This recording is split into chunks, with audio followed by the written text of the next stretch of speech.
सोचिए एक ऐसी दुनिया जहां आपके हाथ में मौजूद मोबाइल, सड़क पर दौड़ती गाड़ी, आसमान में उड़ता जहाज और यहाँ तक कि घर में इस्तेमाल होने वाली हर छोटी बड़ी मशीन सिर्फ एक कल्पना होती अगर कुछ खास तरह की मशीनें ना होती। ये मशीनें होती हैं मशीन टूल। अब सवाल आता है कि आखिर ये मशीन टूल क्या हैं?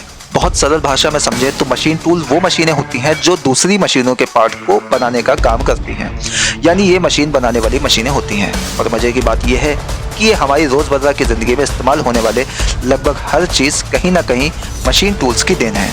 चाहे वो कार का इंजन हो, मोबाइल का मेटल फ्रेम हो या फिर किसी फैक्ट्री की भारी भरकम मशीन, सबके पीछे मशीन टूल्स की ही भूमिका होती है। अब जरा कल्पना कीजिए कि एक बड़ा सा स्टील का ब्लॉक फैक्ट्री में पड़ा है।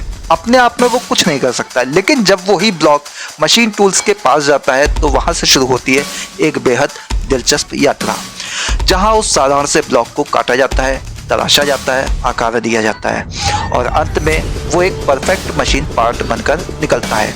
यही पूरी प्रक्रिया को हम मशीन टूल्स मैन्युफैक्चरिंग प्रोसेस कहते हैं। अब इस दुनिया को और करीब से समझते हैं। सबसे पहले बात करते हैं मशीन टूल्स के बेसिक प्रकारों की।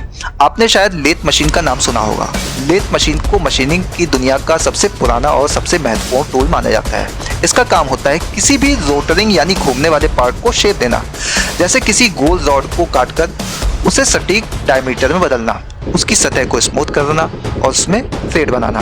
अगर सरल उदाहरण लें तो मान लीजिए आपको किसी लकड़ी के टुकड़े को गोल और स्मूथ बनाना है, तो लेथ मशीन बिल्कुल वैसा ही काम स्टील और मेटल के साथ करती है, लेकिन कहीं ज़्यादा सटीकता के साथ।